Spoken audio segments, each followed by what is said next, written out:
The following Conscious Consumer Network recording of a live broadcast is available to purchase in high definition at ethymarket.com. Support free and independent media by becoming a CCN pledger. For €10 a month, you can have unlimited access to CCN high definition downloads at ethymarket.com. Ethymarket, the ethical marketplace for conscious consumers. Hello and welcome to the One People Show.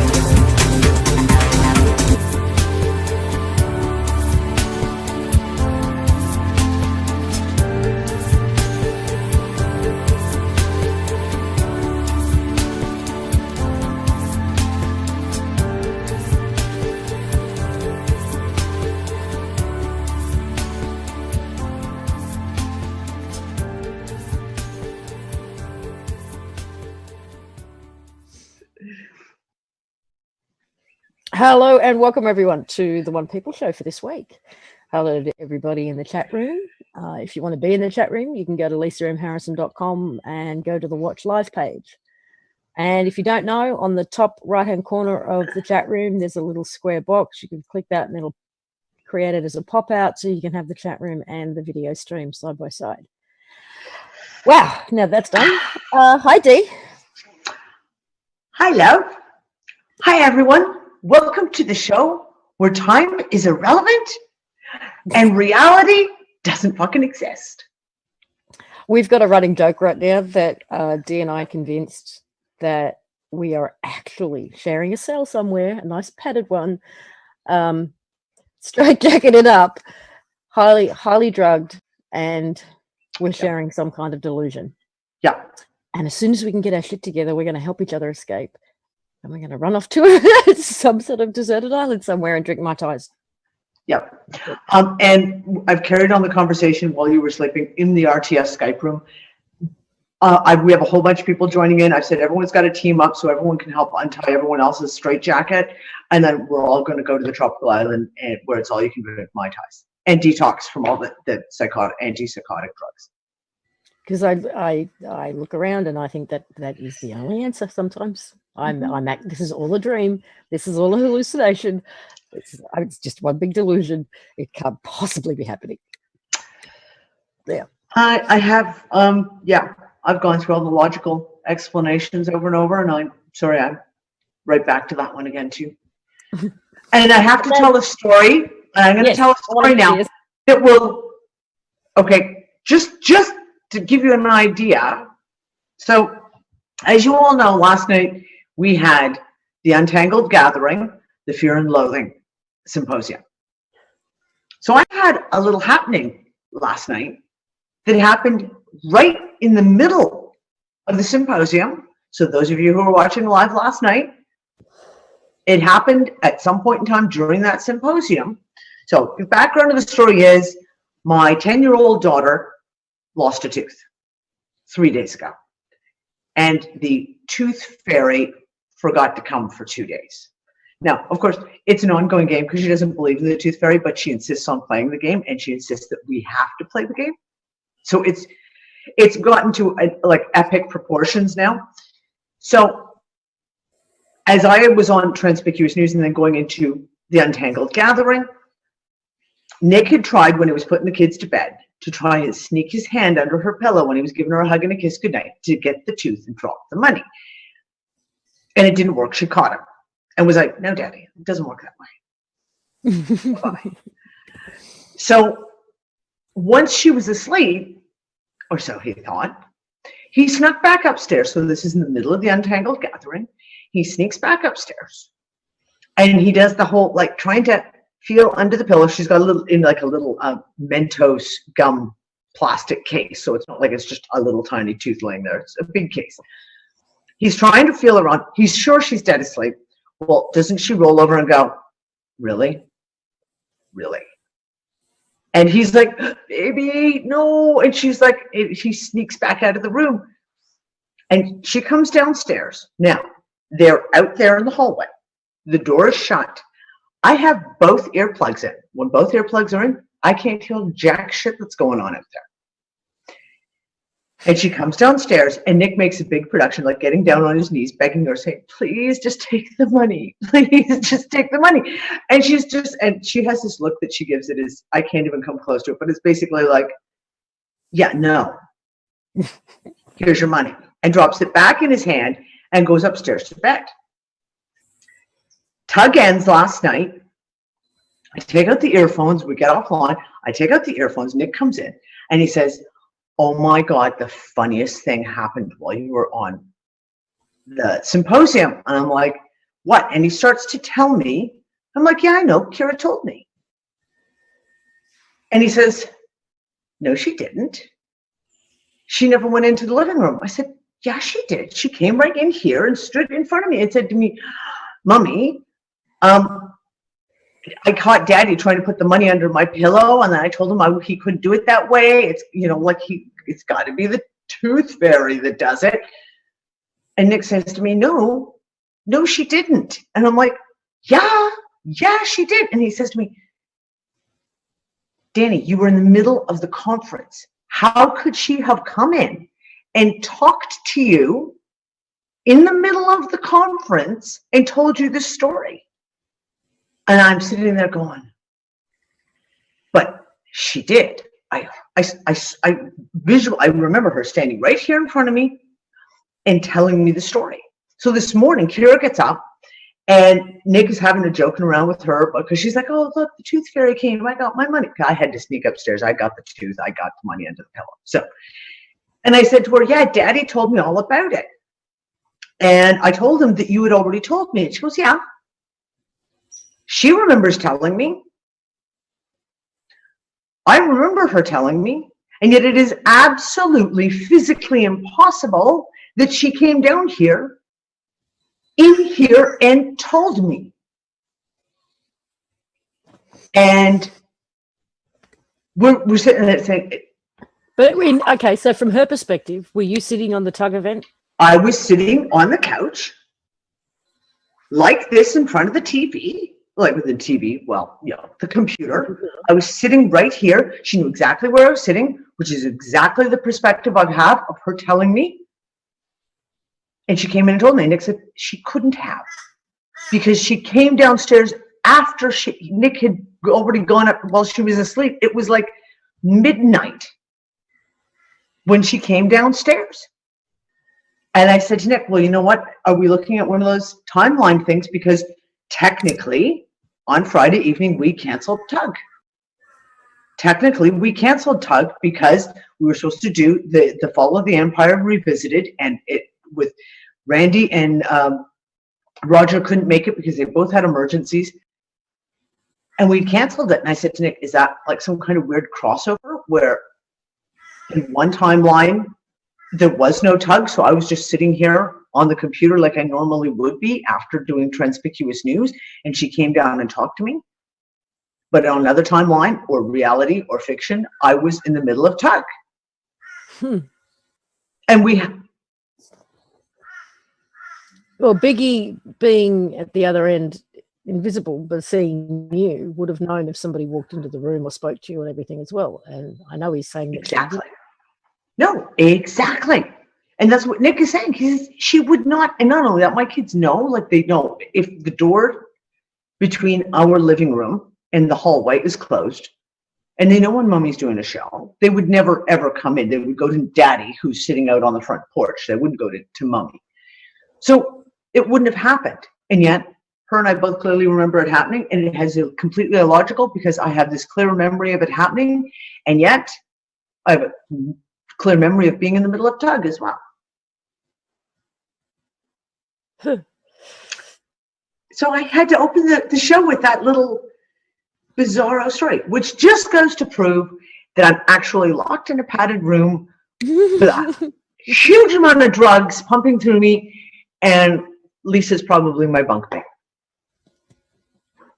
We don't know what continent we're on either. No, I couldn't tell you. No.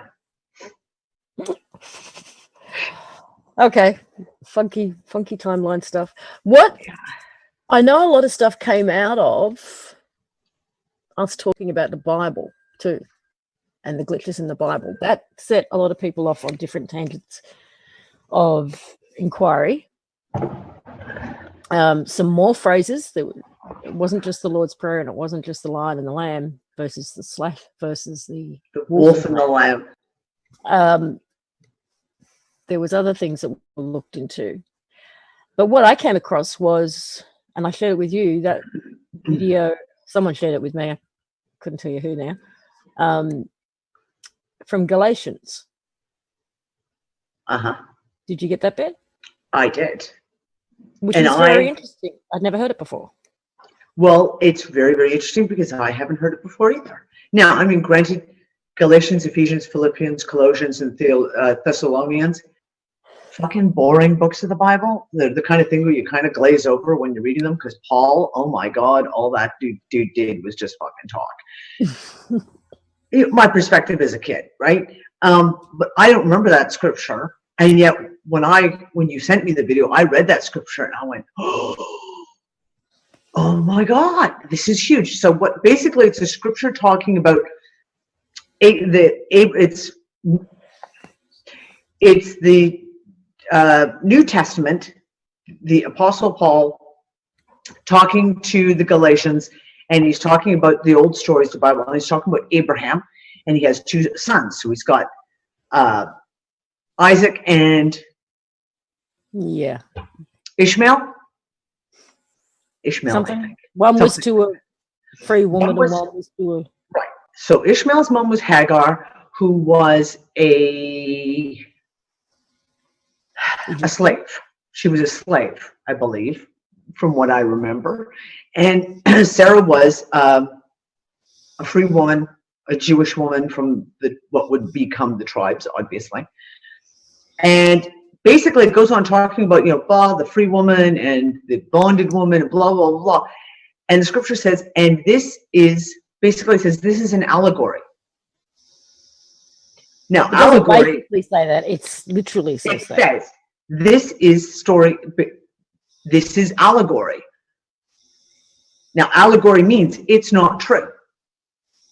It's a story that's been made up to express a point, to express an idea. It's an allegory, which basically, and this guy who does the video says, do you understand that if the story of Abraham, i.e. father of Isaac, grandfather of Jacob, was an allegory, i.e. never existed, that means all of the Judaic Bible, the Islamic Bible, and the Christian Bible, poof. Because every single bloodline thing about Jesus Christ, about all the rest of these guys, is based through the line of Abraham. That's the basic premise of the entire Hebrew scriptures, which leads up to the Christian Greek scriptures. Question though, I remember a couple of months ago you said there was a guy out there and you were going to try and get in touch with him who has somehow proven that Christ never existed. No, I do a live event of some sort to answer questions. Do you remember who that was? No, I don't remember. I don't remember the guy's name. It was an event that was happening. I think it was in early September. Maybe someone in the chat room can help me out. The guy had gone public. He was going to do a live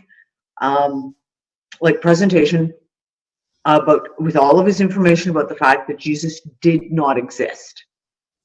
And that he was so confident with his information that he was going to have an open question and answer period afterwards. You could ask him anything at all, and he would back it up. And I didn't have a chance to, I can't remember what the guy's name is now. But it was in a lot of the alternative news in the end of August. I want to say it was like sometime around September 20th or something. He was supposed to be doing this interview. It didn't feel that long ago to me, but anyway, I've got no concept of time anyway, so it doesn't matter. Time is irrelevant. Now, I just want to mention these things in case people want to pursue looking at them. A couple of things that have come up, and I've sent you videos on them as well, is the 88 in regards to the numbers 88, the number 88, well, 8 and then 88 being connected to time and space. and how those numbers appear, the number 88 appears in so many movies and books that are connected with the concept of time travel, including things, I mean, Back to the Future obviously is a big one, and it's been dissected from many points of view, including 9/11. The numbers on the front of the train that they use in one of the films is an 88. The car in the first film has to get up to 88 kilometers an hour or 88 miles an hour. There's all these 88s throughout these films and books in connection with time travel. So that's an interesting thing that I'm starting to look at, including an hourglass. Yeah. You know, what do you call those things with the sand? Yeah, the hourglass. Yeah, it's an hourglass. It's shaped in the. It's the shape of an 8. Yeah, and the Mobius strip. Mobius strip, infinity symbol, well, which is the infinity symbol. Yep. There was also a comment from someone who I sent the video to. 88 worlds collide, huh? DNA is a combination of space and time. Maybe it used to be circular or a rod-shaped configuration, and the genetic modification was the bending. So what if our DNA was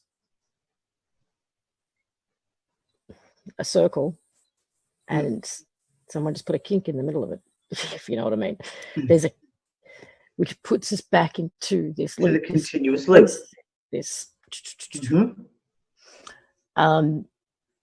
Because all of these for me are also still part of a bigger picture of what is it that keeps us inside this reality.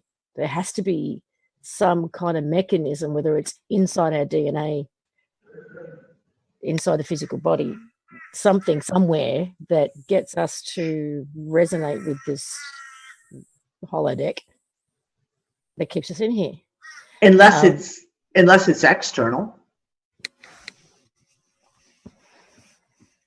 Like an external thing that's basically holding us locked in. The veil, and I always come back to that, is you get that whole, the firmament, and then you get the whole allegory of the veil. If those things are all what divides and holds us in.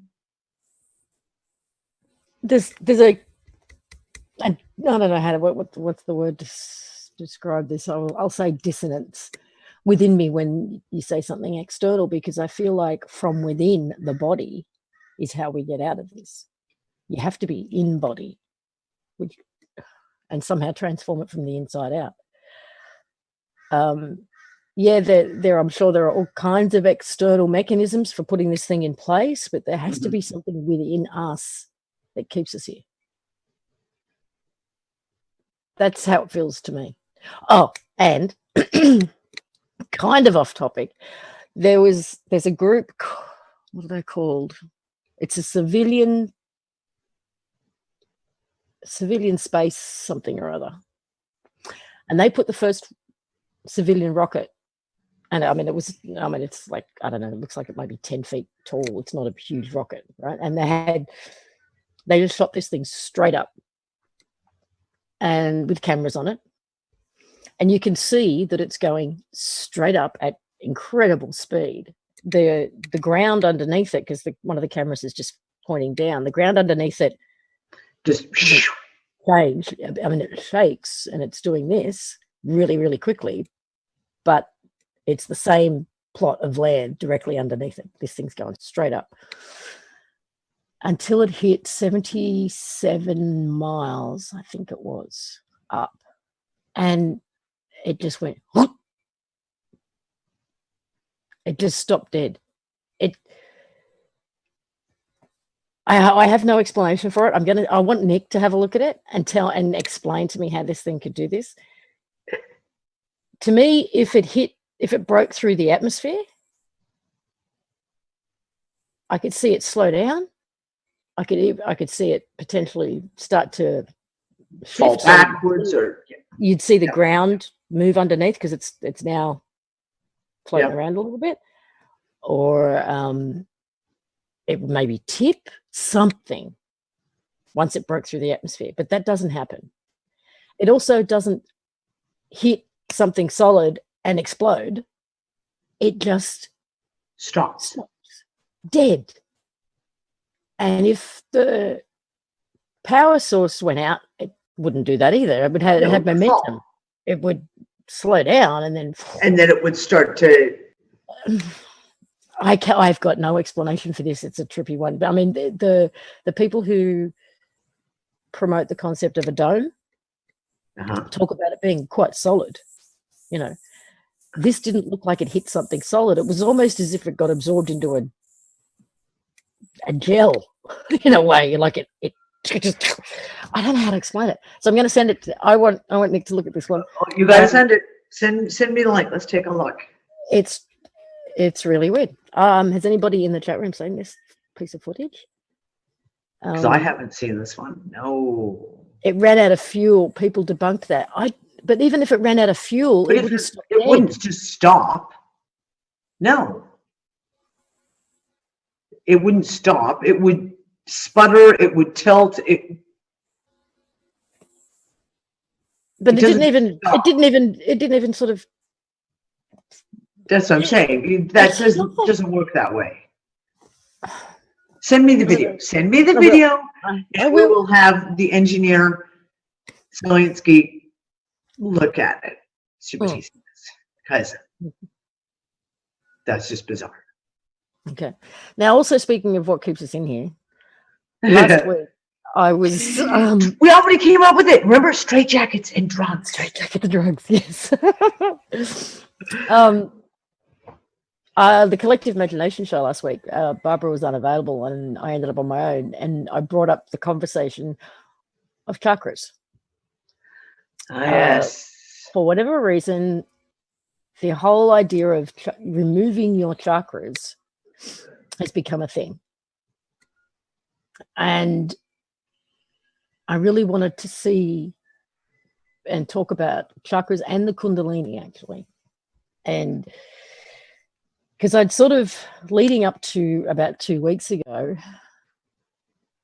I had formed, again, a working hypothesis that we've always got one running.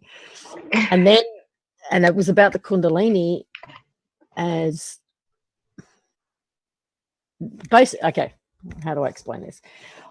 Going on the premise that the chakras are, in fact, organic, that they're meant to be there. They are these energy centers. If that's the case, that opening them or activating them, whatever words you want to use, correctly and in the right order leads to some kind of enlightenment.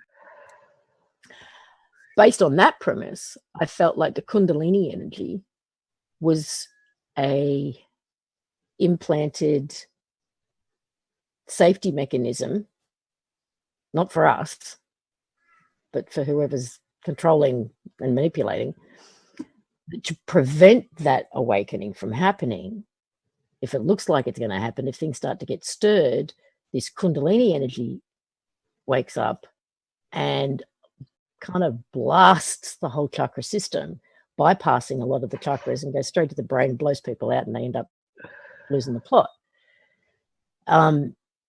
Because the vast majority of people whose stories I looked into, websites that were dedicated to this stuff, forums, everything, a lot of these Kundalini awakenings were very unsettling, even damaging, downright dangerous. There were some, but they were a minority that I came across who had had these incredibly beautiful, blissful experiences. So that was my thinking up until a couple of weeks ago.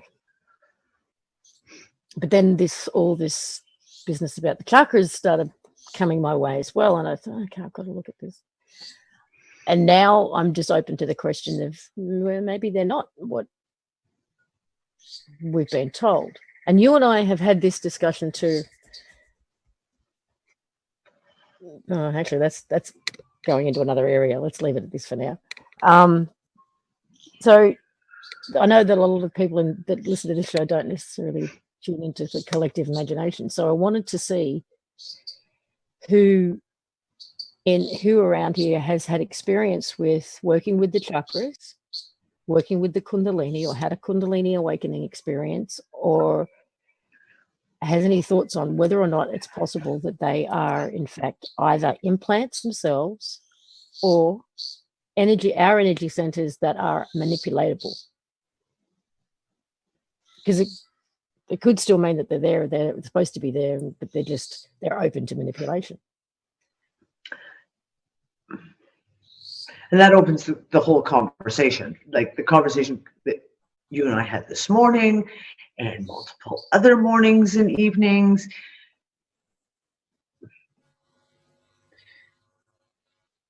So I'm going to just jump right into the deep end of the pool on this one.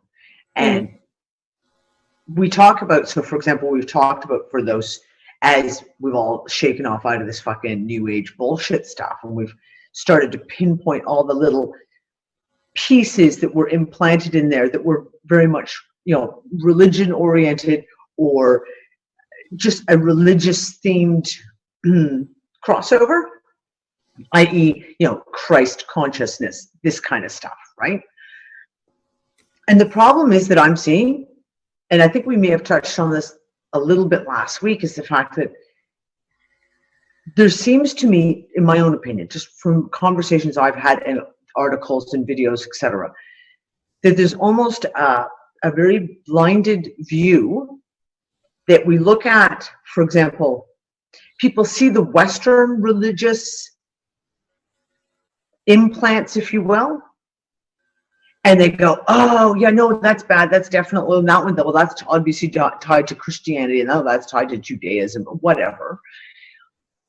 But no one is willing to take a look at the Eastern religious implants that have been used as well. And I've run into a lot of people who have had this real thing of like, you know, well, Christianity and, you know, Islam and Judaism and all that, they're all really, really wrong and corrupt. But, you know, all Buddhism or various aspects of Hinduism, etc., you know, these Eastern, they're much more ancient, etc., etc., etc. And I think that that's a serious flaw, because people are putting a dividing line and basically kind of saying, oh, well, this is wrong, but these religions over here, oh, they, you know, they're teaching this ancient, you know, well, first of all, we don't have a clue that they're teaching anything that's ancient, because God knows we don't even know what we were doing yesterday, and if yesterday actually existed at this point, you know, in all reality, let alone what we're told is history.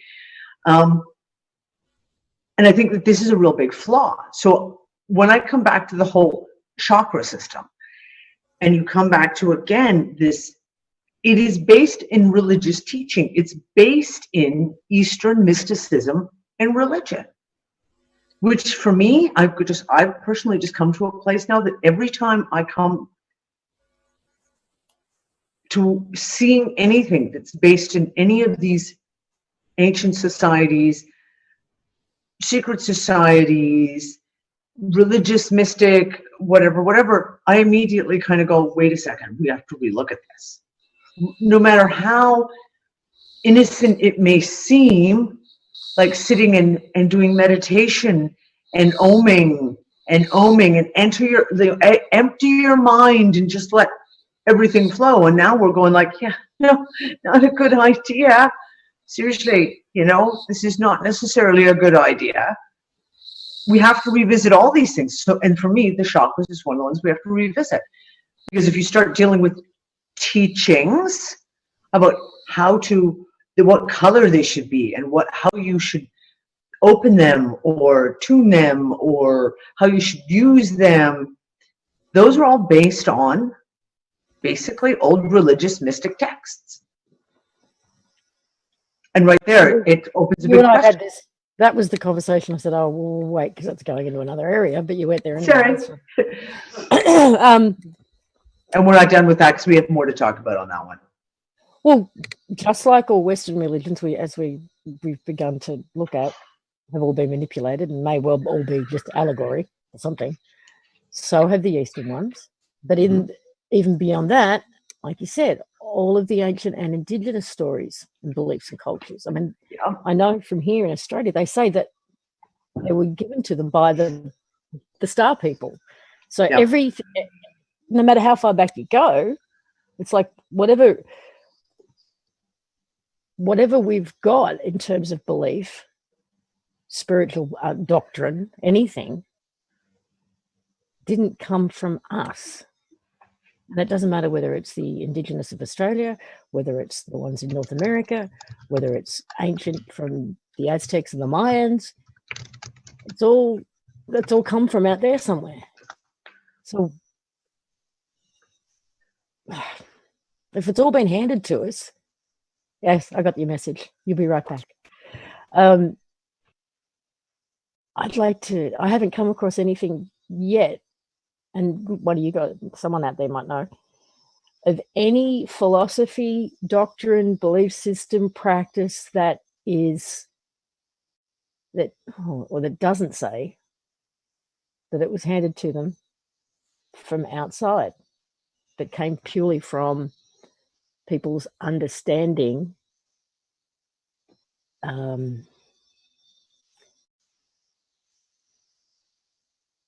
Yeah, thank you. I don't know of anyone. Yes, I know George Kavassilis and his wife have removed their chakras, and they say it's freeing. I've listened to George talk. I mean, honestly, when George first started talking about this a couple of years ago, this is when I was still very much in regular contact with George. I thought, okay, now he's lost the plot completely. But now I'm questioning it. So I could just be a little bit slow on the uptake. I don't know.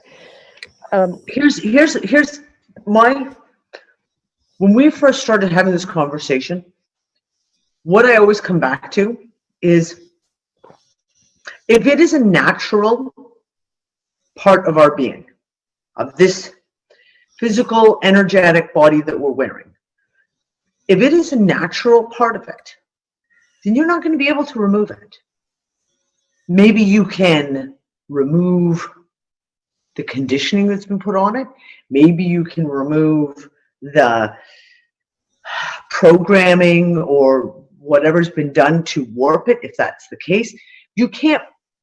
It's like saying, I've decided that this ball of energy right here, this is somehow bad. I'll just remove that. No, you're not going to be able to. Good luck with that. It's not. Well, this is the thing. I mean, people like George and his wife, for example, are convinced that they have, in fact, removed them.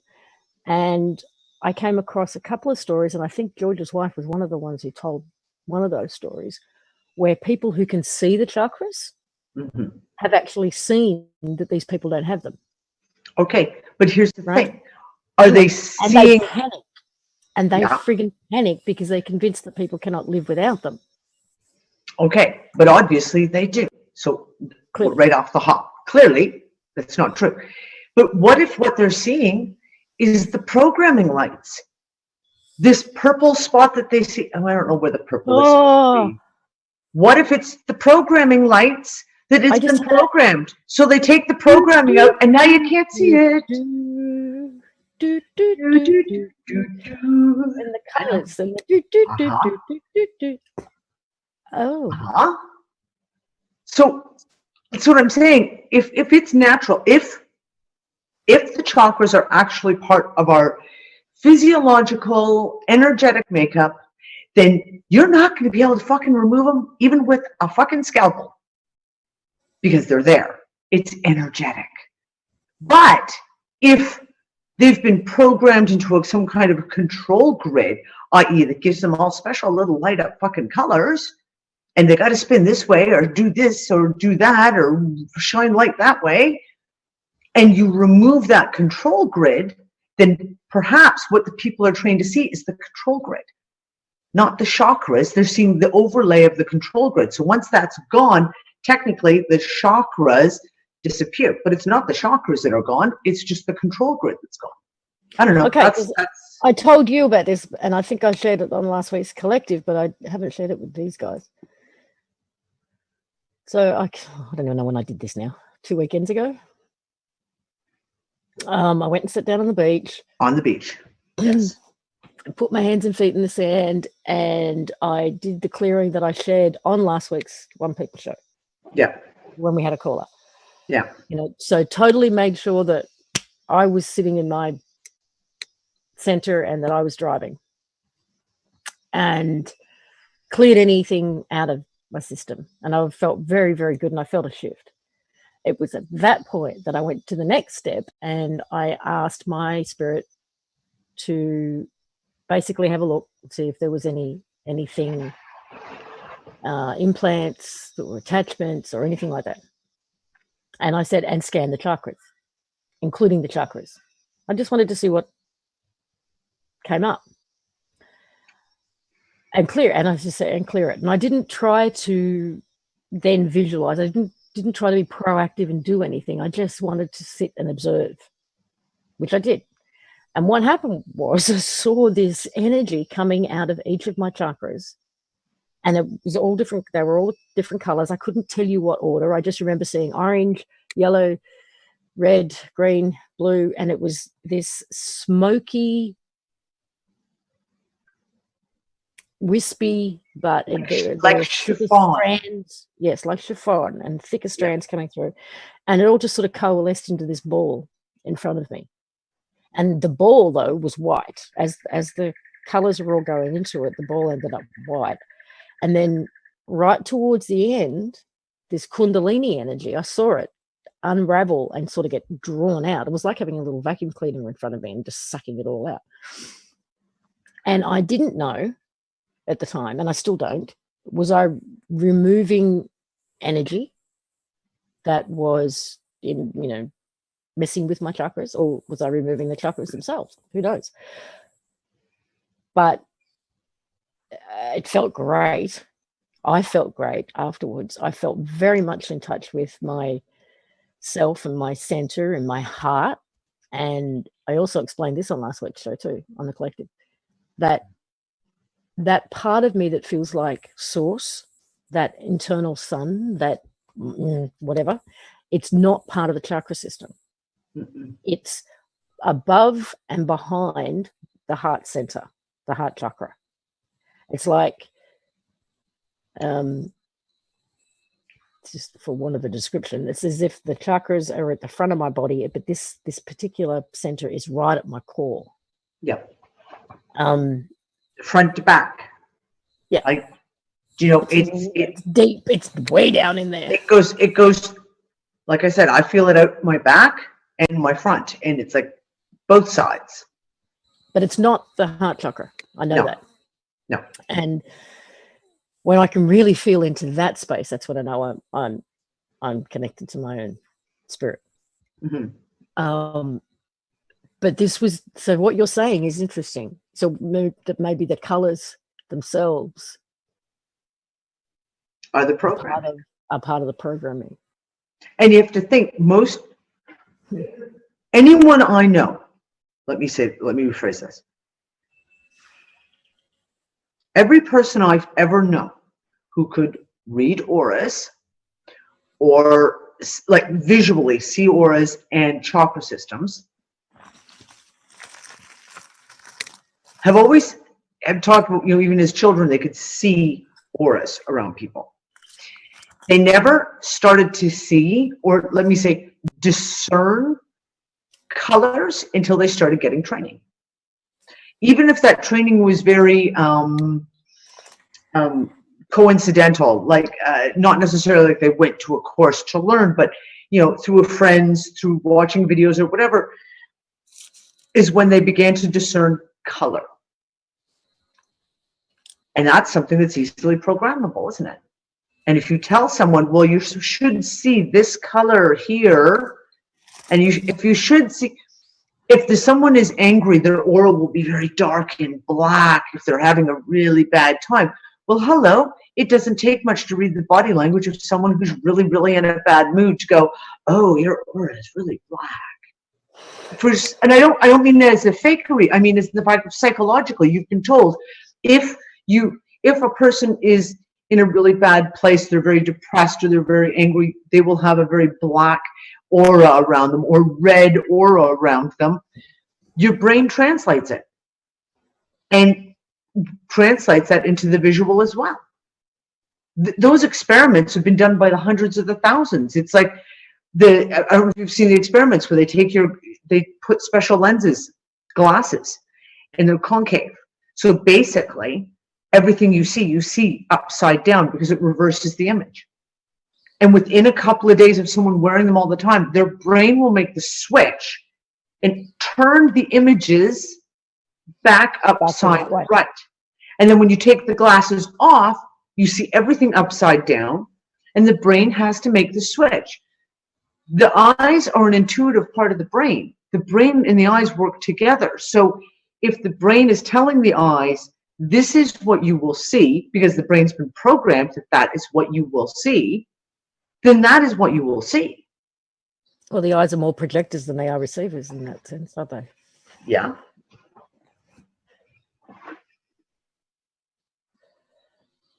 John Barlow Melchizedek, this is from the chat room, teaches about the sacred space in the heart, and within that is the small, even more sacred space where you can access anything. He says that within is all that we see without. Yeah, which backs up the idea that the eyes are in fact projectors. Mm-hmm. That whole reality is only happening in your brain. Yeah, which is why we've back to a holodeck, doesn't it? Well, it does bring us back to a holodeck, and brings us back to things that we sense as reality are not necessarily reality, because if your brain is trained, for example, here's a great example. Ralph Ring. When Brian and I talked to, and Nick, and we interviewed Ralph Ring back in, I think it was December 2013. And he's talking about the very first experience they had in the flying saucer. And the fact they remember walking into it, and that they basically remember being said, okay, everyone out. And their minds blanked out everything that had happened. They didn't see it, they didn't experience it, because the mind was not willing to see it or experience it.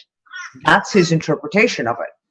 The mind wasn't capable of interpreting what it was experiencing, therefore it just didn't happen.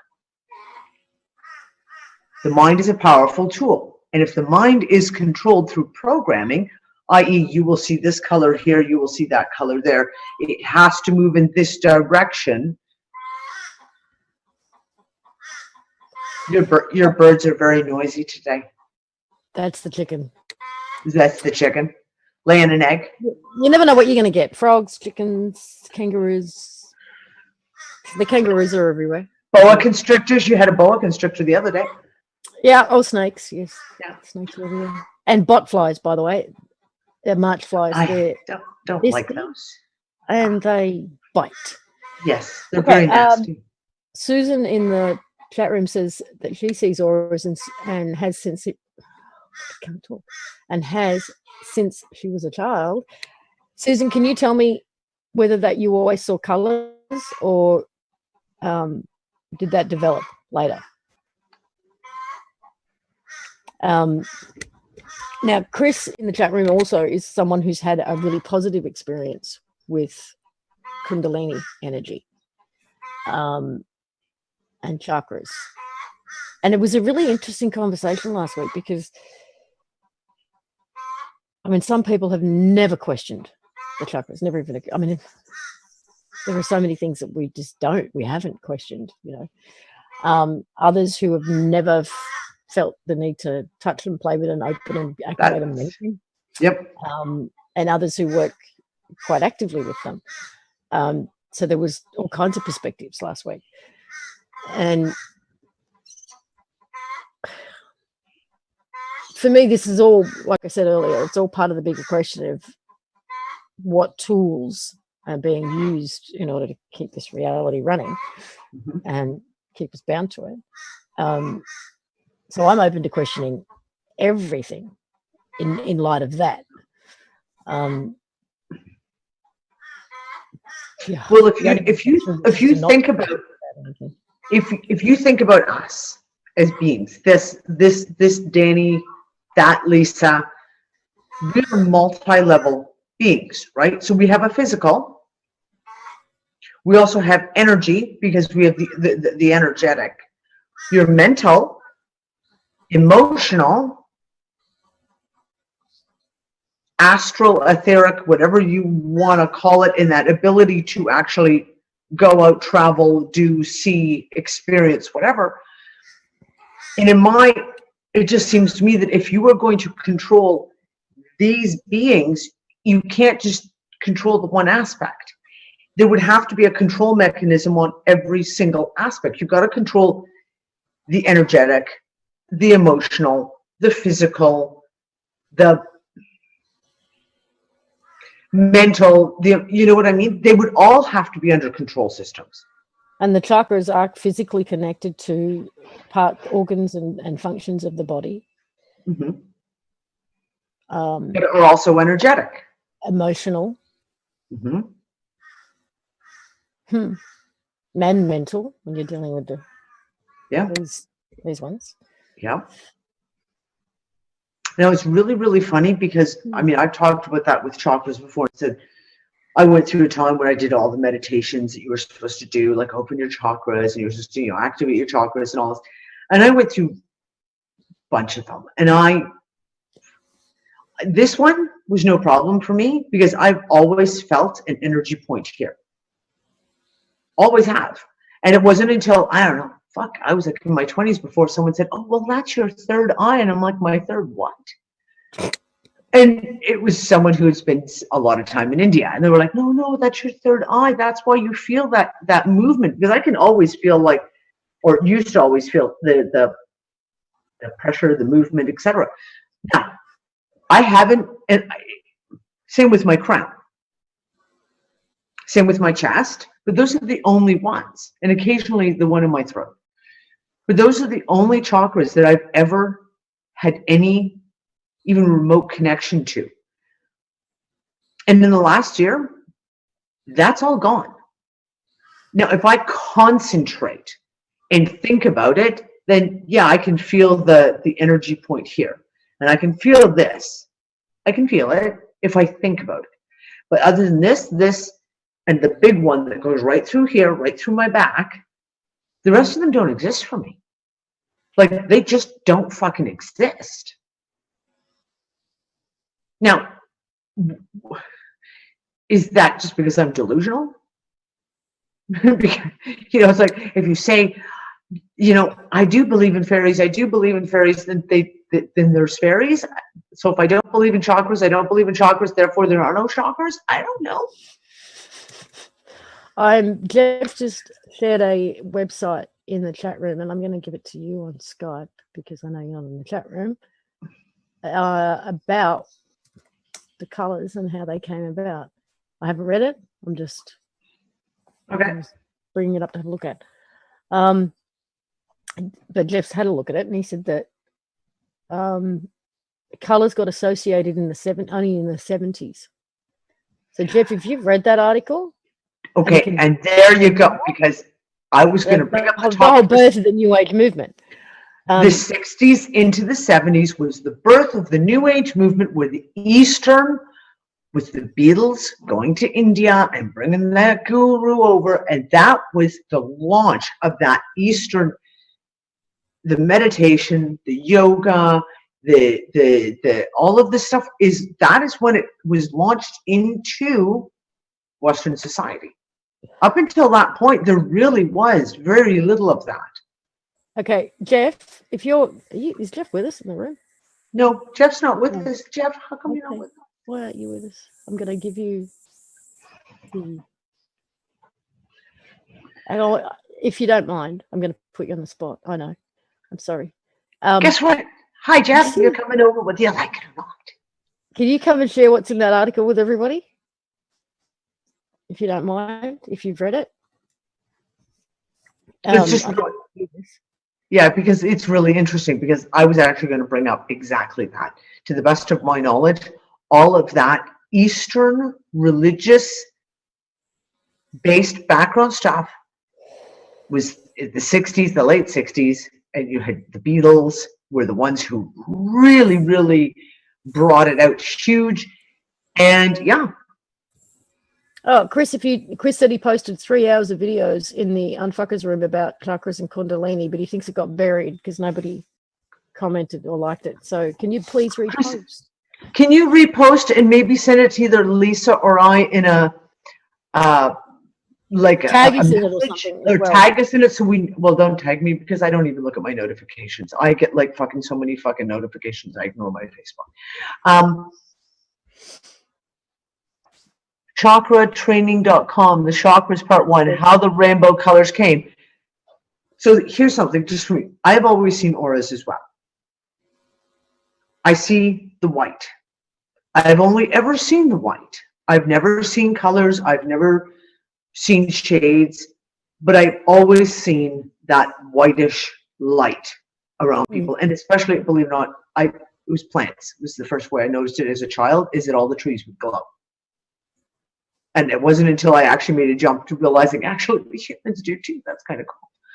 And I don't know if it's because you're little, you're looking up, so you've got that blue sky in the background. You know, back in the day and age when we actually had blue sky, and you had the blue sky in the background, the tree would be silhouetted against the sky. And I don't know if that's why it first came to my attention. But yeah, and I've never seen color. But I've never tried to see color. Like, that doesn't make sense. Sorry, I've looked into it, but I'd never really went any farther, because for me it was like, well, if I'm going to see it, I'm going to see it, and if I don't, I don't, and that's just the way it is. Jeff, are you with us? He's there. Yep. Hi. Hello. Hi, darling. One thing I know, Cliff High did many woos about how he's gone up his chakras and spent years on each chakra and figured out how to turn them the opposite way. So he knows they're there, but he also alludes to keep them safe. From tampering?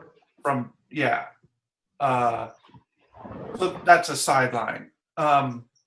I looked at Kissinger, who started the New Age movement, and it's all about the occult, but in that book from the 1940s, they don't mention the chakras. This book in the 70s, this guy decided, where did the colors come from? And that's what this whole article is about, his research. And he published it in 1970, Nuclear Evolution. And it's that book is based on his interpretation of the colors that each chakra should be.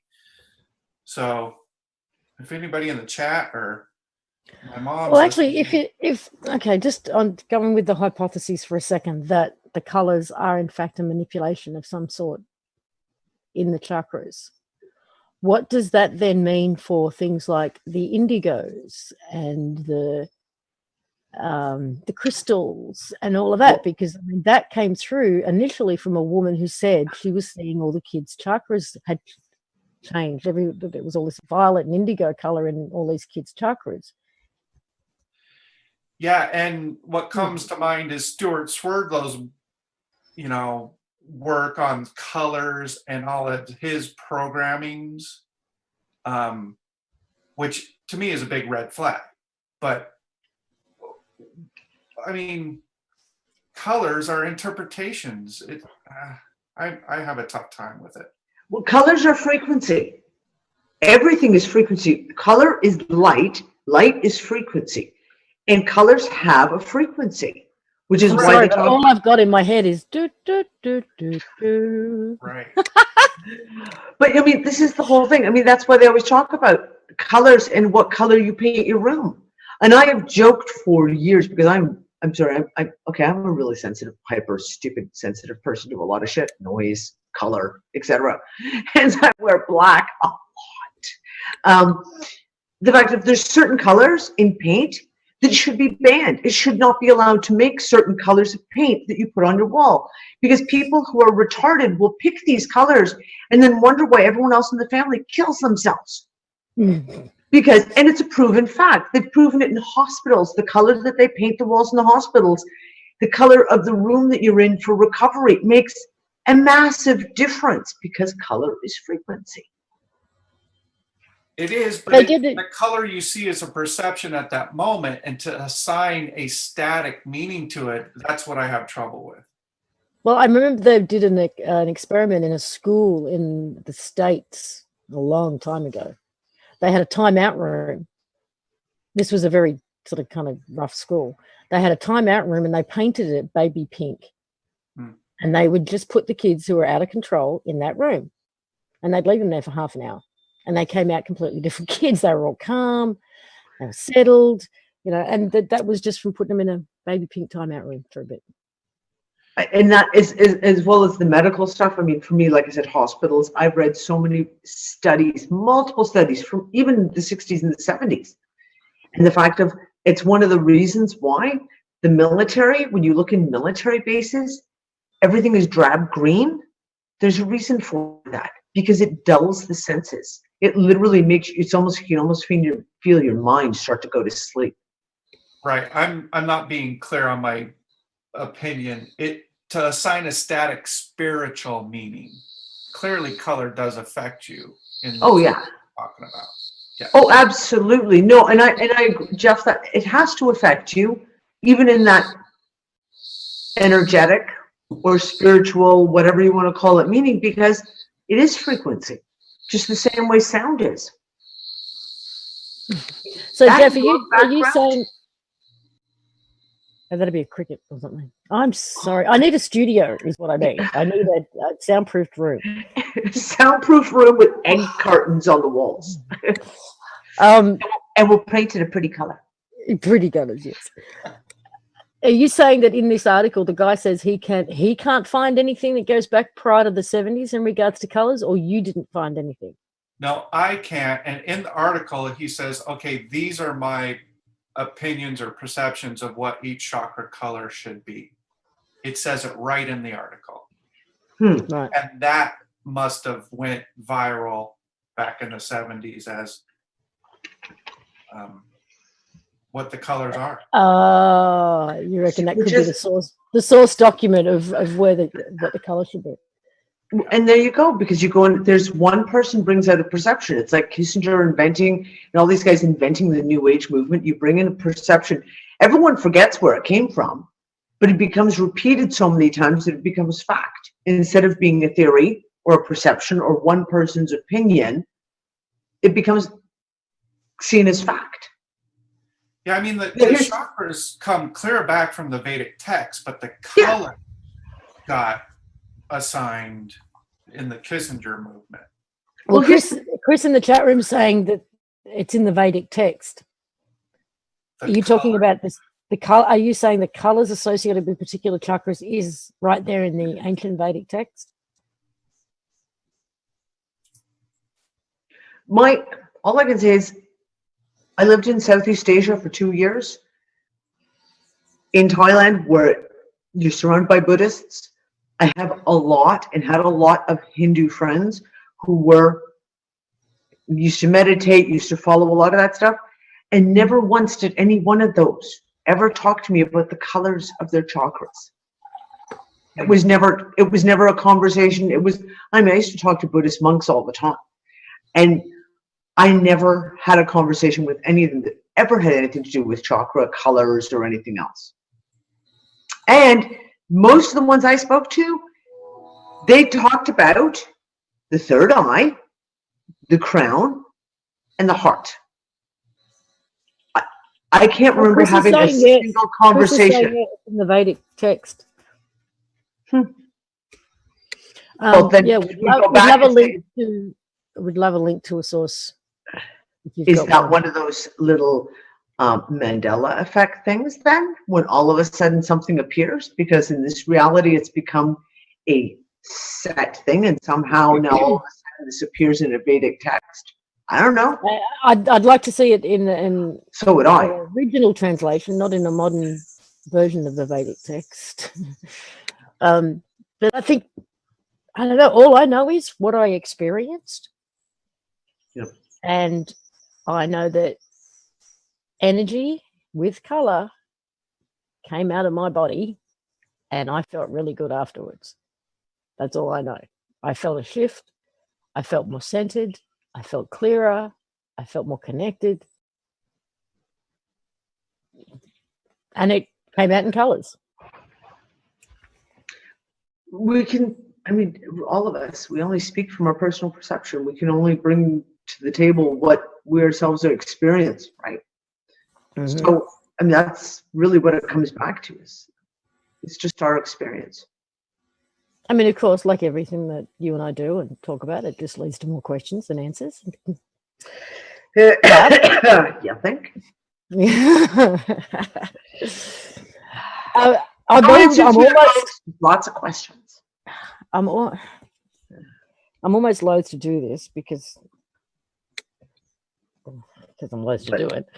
What are you going to do? Well, no, just because there's been so much shit in the world, and it's what you and I do is look at the shit that's going on in the world, and so do we even want to go there?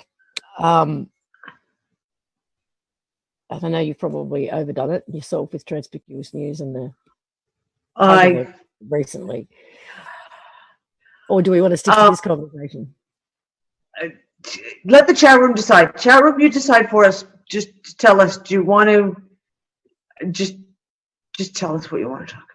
Do you want to continue talking with, I'm sorry. Do you want to continue talking with this topic or do you want me to start ranting? Do you?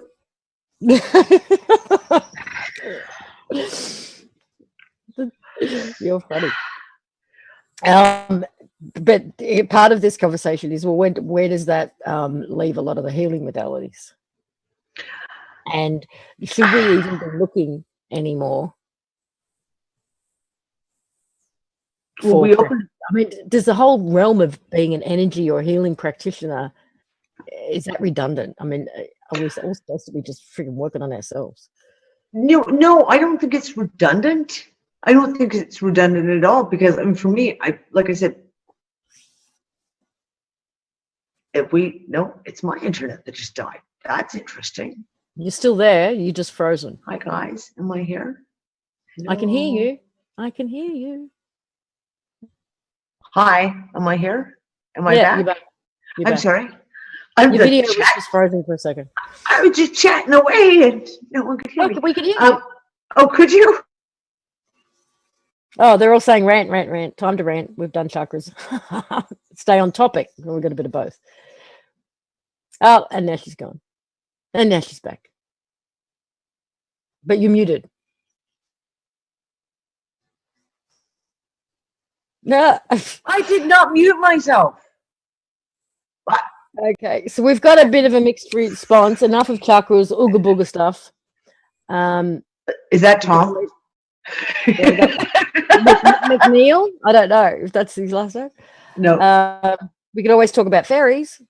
Go ahead. We all need a rant. Paris or passionate peculiarities. Both. Stay on topic. Time to rant. We've done chakras. Rant. Yeah, we can cover all that actually. Well, okay, just because I want to go back to what you're saying about healing modalities.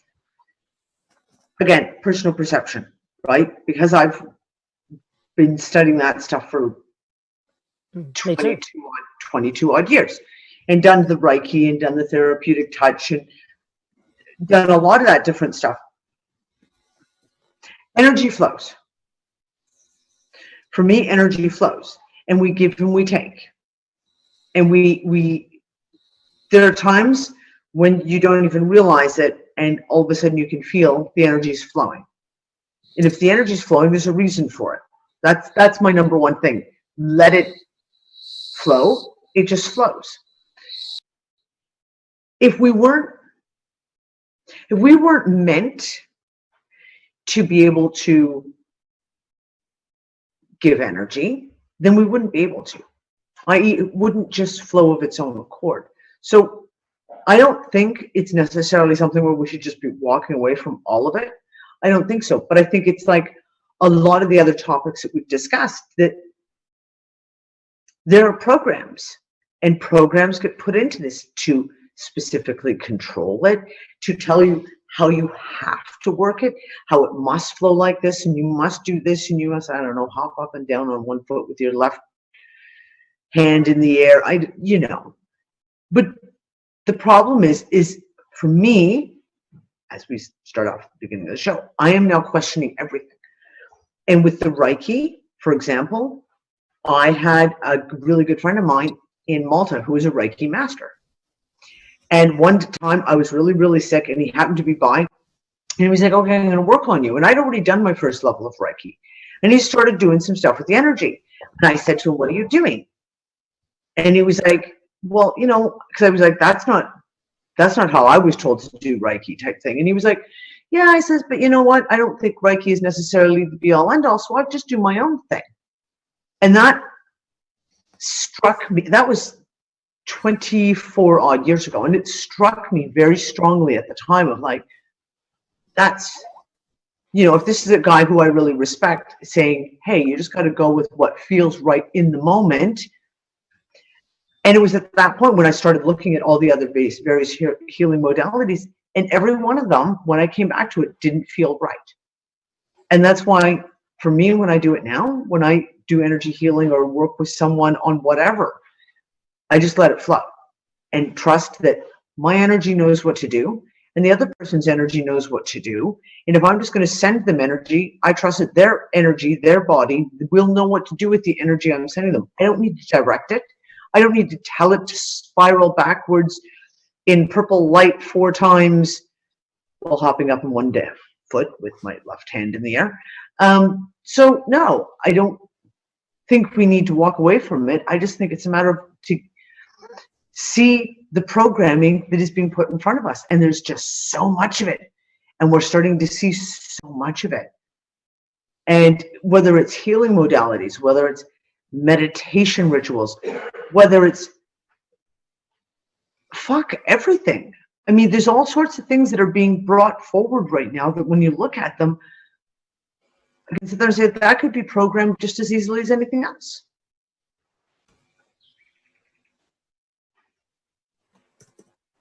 No biggie. I'm good. No. So I think if you're going to go on a rant, apparently people are interested in the rant about fairies, because I do believe in fairies. I do.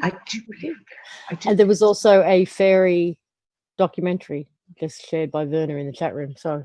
Oh, really? Oh, well, send it to me, because I have kids who do believe in fairies, just like I do. So there you go. And mermaids too. I don't know if you guys saw the mermaid that was supposedly washed up in Hawaii. Wait. And I looked at the picture. It was in the Unfuckers room last week. No, and I missed it. Oh, it There's was so much that goes on in that room. I love it. It goes so fast. Yeah, guys, it's not that we're ignoring posts. They go so fast that if I go 12 hours without checking into the room, it takes me 2 hours to catch up where I left off. So, yeah, has anyone got a link to is there a video or? There is a short video, but I think there was a short video, but there's a bunch of pictures that were in an article about a mermaid that was supposedly washed up on the beach. Now, and Lisa, you'll know this because you used to do theatrical makeup as well. Someone was saying it was done for a mockumentary, right? Film that they did. And I'm like, okay, if someone went to this effort to create this life-size body of a mermaid that was this well done, because I've not seen work like this except out of, and yeah, maybe it was from Pirates of the Caribbean. Okay. But it was really, really well done. It was like unbelievably well done. But there's a whole bunch of them. I believe in mermaids. I've seen lots of mermaid videos. I watch them all the time. I believe all of that stuff has with my basis kids. In fact, in somewhere in our history or dimensionally or whatever. If we're going to talk about dragons, we might as well talk about mermaids and fairies too. Cliff High did many woos about the mermaids and the war in the Pacific to wipe them out. Oh, I don't know what to make of that. Part of me's going, yeah, it would be surprised. Yes. Okay, can someone please post that in the chat room if you've got it handy? It's really, really cool. Like the teeth and everything. I was like, wow. I want to see it. I want to see if it is the Freaking one well from done. the Caribbean. I've only seen that, the Pirates of the Caribbean with the mermaids in it. I've only seen it once, so I don't know. I don't know. Oh, here we go. Dead Mermaid. I found it. Can you screen share it? I could do that. It'll probably look like crap, but let's give it a go.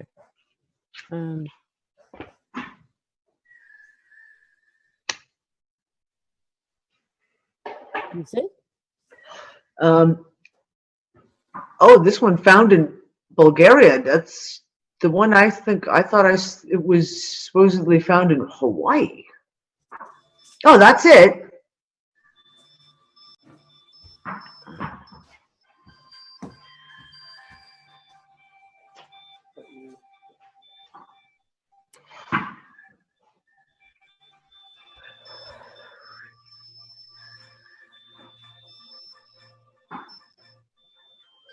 Well, that's certainly doable through special effects makeup.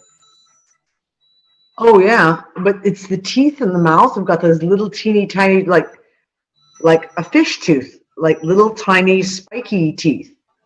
And the details on this, when you look at the details, a master did this. If this is a creation, it was a master who did this. Yep. This is not some, somebody putting together a mockumentary. No, whoever did that works at the Hollywood level of special effects. That's what I said. Yep, that is exactly what I said too. That is not some guy just, pull out a bucket of latex and some paint and make us a mermaid. Yeah. No. Well, how did that play in the audience? I'm interested to see how well that went through. I saw it pretty clear. You could even hear it, like the little bit of music in the background.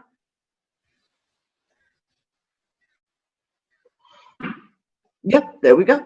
So it's nice to know we can do that now. Okay, now there's a heap of mermaid clips. Now everyone's firing off the mermaid clips. No, look at this one. There was a real oogie one that was found in Egypt that was like, okay, that's just scary. That's not like Disney-esque at all. No. Yeah, definitely didn't have red hair. Oh, what can we say? Oh, cool. Good. Well, that's good to know that came across okay, so that we could do that a little bit more often. I always thought that videos wouldn't stream very well, but apparently it's okay.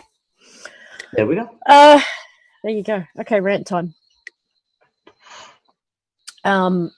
Paris was a false flag. Some of those bodies were killed after the event. The story out of Mexico is that Jim Stone brings forward, and he's in Mexico, so he heard the original news story. Basically, the premise of it is in the concert hall where the concert was, there was a Mexican woman who was there with her boyfriend. Her family in Mexico heard on the news about the shootings in Paris, called them up on the boyfriend's cell phone. They were outside.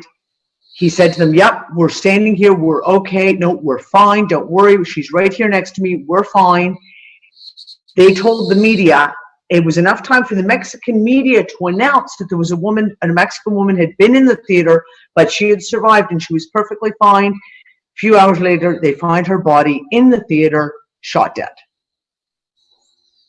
Okay, so I've got a question about that, though. Mm-hmm. So apparently, according to the story, the people at the theater were taken away to be debriefed. Or is that an assumption? I said that, I added it in as an assumption because there is 2 pictures I saw and I spent 36 hours. I have seen every image that has come out of Paris. I have seen every video clip multiple times. There are 2 pictures that show people being put on a bus. Now, if we look We know these guys are all orchestrated the same way. During the Oregon college shooting at the UCC college in Oregon, what was that, a month and a half ago? What did they do? They took everyone out. They loaded them on buses. They frisked them. They took all their cell phones away, and they took them to a debriefing field that was set up with grief counselors, i.e. psychological profilers and analysts who are going to go in and say, do they buy the story? Do they not buy the story? And the ones who don't buy the story, you can guarantee those are the ones who end up being the real bodies back in the thing. So we have this thing with Mexico. I have seen the pictures. There's 2 pictures that show people walking in a line with their hands each on the person in front of their shoulder, walking up the street to a bus. There's another picture that shows people getting on the bus. Those I saw Friday night. Hang on, I've got questions though. Okay. So this guy's there with his girlfriend. Whether they got on a bus or not, but at some point they got separated. Mm-hmm. He knows, the boyfriend clearly knows that his girlfriend survived whatever went on in there. Mm-hmm. And now she's dead. Has he come out and said anything? Has he made any public statement? Anything? Or is We don't know if he was dead as well. The article came out of the Mexican news. It was about the Mexican woman. Now, if the boyfriend was French, so they could have said, okay, all the French stay here, all the foreigners, we need to debrief you over here. And the one thing that Jim Stone brought up was the fact that if you look at the list of dead people in the concert was in Paris. Yes, Paris is an extremely international city, but out of the, how much was the final head count of 89 people purportedly died within the concert? It's the who's who's of countries: Canada, America, Mexico, Sweden, Germany, France, Italy, Tunisia, Morocco, Saudi Arabia, I mean, Korea. It is as if if you want to get the whole world pissed and involved, if you want to get the populations of the whole world pissed and involved, you're going to pick at least one person from each country. What's the first thing they probably did? Show us your passports. If you're traveling in Europe, you have to have your passport with you pretty much at all times anyway, because everywhere you go, it's like, you know, you enter into your hotel, you have to show your passport just to even get into a frickin' hotel.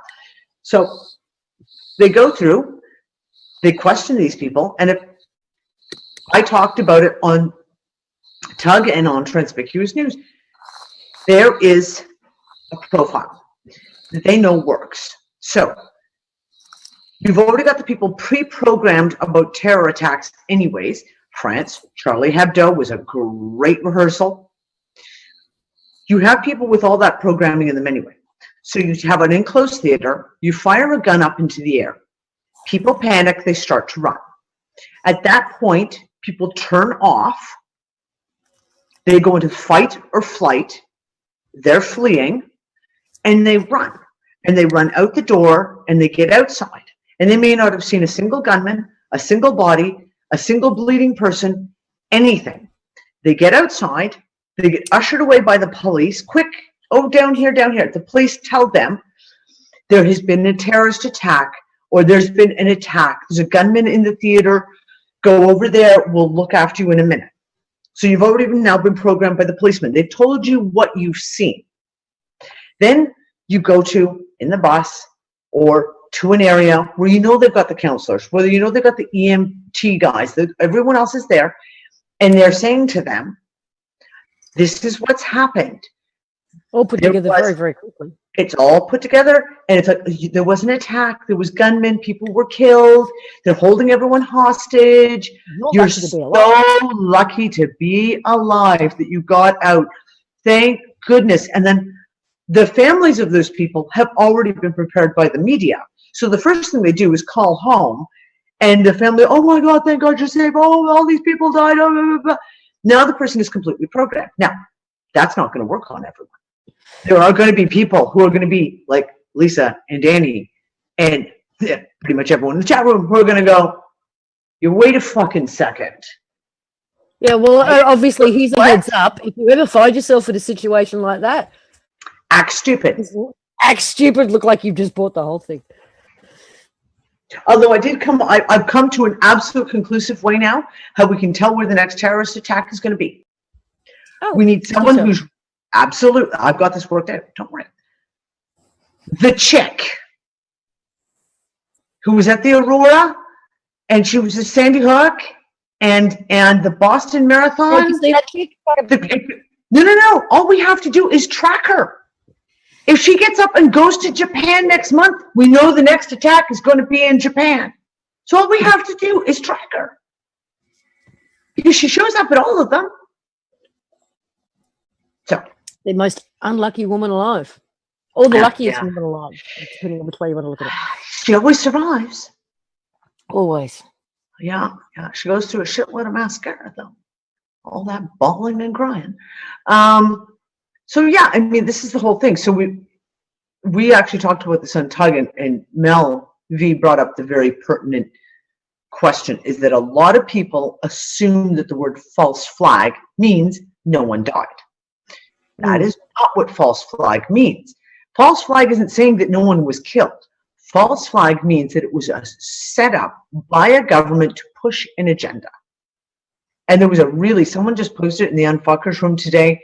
It's an older interview. It was on RT, and a guy talks about Operation Gladio. And I put together a massive article about Operation Gladio on Saturday morning. And then this video came out, and he goes through and shows you, yeah, former head of the CIA, it fully admitted in an interview, televised, that Gladio exists. It's run through NATO, and they've been using it for decades. And yes, it still goes on. As a matter of fact, they have a new name for it now. It's now called Gladio B.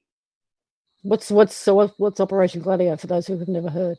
Okay, Operation Gladio is basically exactly what we just saw in France. It's exactly 9/11. It's exactly what we saw in Charlie Hebdo. You have an agenda, a political agenda, i.e., you need the Ukraine, Maiden. Operation Gladio, fully admitted. Do you remember the story that there was the sniper on the roof at Maiden, and he was taking out not only the rebels, he was taking out the police as well. So the police think the rebels are shooting, the rebels think the police are shooting, everything blows up into a huge thing. It was all started by one guy with a sniper rifle on a roof to set it off. You set up an attack on your home ground. So for example, in Italy, one of the famous Gladio operations is when they killed, 80 people in a subway in Italy, because they needed the public opinion to give the government the excuse to fight, to go into this, do the shit that they wanted to do. It has been run through NATO since NATO's inception. It may actually be one of the basic background reasons of why NATO was put together.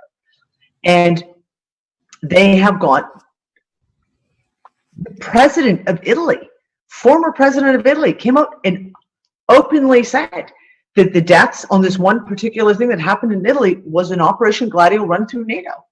He admits it, and that's a former president of Italy. Gladio is extremely well documented, and it's the same template over and over. It's a terrorist attack. They killed their own people to give them the excuse to go to war.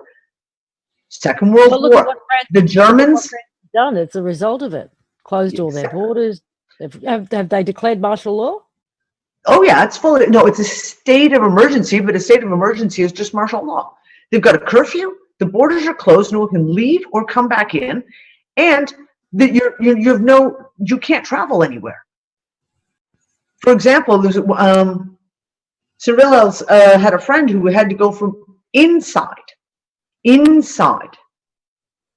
France. So from Paris to, some other little city in France.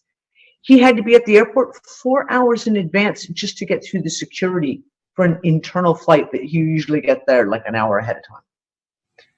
And like Biggie said, there's multiple borders now closed. They're closing borders all down. Now, we got the pre-announcement of that earlier on last week, when it was one of the uppity-ups of the European government basically made a state that the Schengen is falling apart and borders are closing. 3 days later, we have this thing in France. France closes all its borders, locks down the entire country.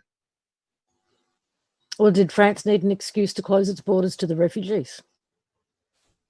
Well, do they need France to have an excuse to go into Syria? Because what's the first thing they did? Here's the thing. There was an announcement that they were going to send their nuclear aircraft carrier to Syria. But now there was a lot of fighting in France. There was a lot of French people who were really fucking pissed. Why are you sending an aircraft carrier to Syria? Why are you sending jets to Syria? Well, guess what? They don't have that argument anymore. So now they're sending their aircraft carrier and they're sending their jets and they're doing bombing runs. And the French people are all for it. And here, take away all our freedoms as well. Take away all our freedoms. No. We don't mind being locked into this country and not being allowed to leave and being on a curfew. No, because it's unsafe. Okay, I don't. Fuck. I'm normally the eternal optimist, right? That's just who I am. I don't stay down for long. So I must be in one of my dippy periods because you said dippy. I'm a dippy. The other day, I kind of got. Mind you, I had been watching Falling Skies, so that'll do it to you too. But this feeling of that we are at war. Whether you're quietly living in the countryside and you don't see any of this shit unless it's on your computer screen, but it's not affecting you personally, or whether maybe you're aware of what's going on energetically, we are at war. And it feels like we've been in this war for so long. And there are times where I honestly feel like a war vet with PTSD. And I feel like the enemy is armed up to the fucking eyeballs with weapons, physical weapons, and energetic weapons. And we're armed with our love and light. No, not that. But we're armed with our will, with our intention, with our collective imagination, with our humanity, with our hearts. And sometimes this feels like nothing when I'm having a down moment. And at other times, I know that it is a combination of the most powerful arsenal there is. And I know that there are a lot of you guys out there who are feeling the same way. Uh-huh. You have your up days and your down days, or weeks, whichever the case may be, or maybe just moments. And there are times where it's absolutely freaking exhausting, and it feels never ending, and you can't see the light at the end of the tunnel, and all of that. And there are other times where you feel like we're almost there. We're right there. And I still have those moments too. We're right there. Yep. We're so freaking close. Yep. You can, it's just right. Just a blaze away. Yeah. I know. Listen, I had one of those days last week. I told you where I kind of lost my shit completely, and just this overwhelming feeling of like, this is not my reality. This is not my world. I don't belong here. Nothing about this is real. Nothing about this is right. And it was really, really overwhelming. And then I had, even today, Nick and I went out and we had, the last 4 days has been fucking insane. I have been on the computer 15 hours a day, researching, following everything that's going on, working with the Archives Garden staff. I have been swamped. So today we took a break. We said today, fuck it. Everything stops. And we went to town to go get some groceries, and we went to our little cafe that we always go to, have our coffee, and we sat there. And I just kept finding myself just wandering, where I'd just be staring off out the window. And I just said to Nick, I said, it's just that overwhelming feeling again of, this isn't my place. I don't fit in. That was my thing today. I don't fit in. And it was like, well, do you mean here in Morocco? And I'm like, no. I mean here as in everywhere. As in, I have this overwhelming feeling that it would not matter if I was in Canada, if I was in Malta or London or Morocco or the Congo or Thailand or Australia. This is overwhelming feeling that I don't fit in. And I was exhausted all day. I was literally, we got home. I cooked dinner really, really quick. I mean, really, really quick. And I was like, do I have time to have a nap before the show? Because I was just all day. I was like, I couldn't stop yawning. I just wanted to put my head down. And it was like you said, it was as if I'd been running a marathon, and yet physically I've been fucking sitting on my ass. I use the computer. But yeah, overwhelming today. Again, of just this feeling of like, why am I here? Someone again show me the when I look at world events, I mean, at times I can look at it from the perspective of they are so desperate and they are so running out of time, and we are so close that they are just throwing everything they've got at us in an act of desperation. But then you can also look at that and go, actually, no, it's just same old. They're just moving forward with their agenda, and nothing we've done has made a difference. You can look at it from either side. And it depends on how much coffee you've had in the morning as to which one you pick. Yeah, something like that. So I totally get people's pain and frustration, and but I also know that I personally can't stay down for long because I don't have a choice. It doesn't feel like I have a choice. There is a resilience within us to be free. And I am working with so many amazing people off air in this little community that I'm in. We're working on some mind-blowing stuff. And I wouldn't be doing it if I'd given up. You know? It's the building a new paradigm to make the old one obsolete category. So I know I haven't given up. So even if I have these incredibly down moments or whatever I'm still doing. I'm still. Yep. We have no. I'm sorry. If you want to be completely fatalist, we have nowhere to go but move forward. Look, there are times where I do play with the idea of John Lamlash's Kalika War Party and fucking give me a gun. I'm just, I know I would never actually use it. So, yeah. Oh, well, that's the difference between you and I, but that's okay. I'm a crack shot. Yeah, maybe I'd be tempted. Put a couple of people in front of me and I'd be tempted. But I'll teach you how to field strip a C7. You'll be okay. Yeah, there's a lot of people relating in the chat room. But you know what? Here's the thing, guys. We just go on.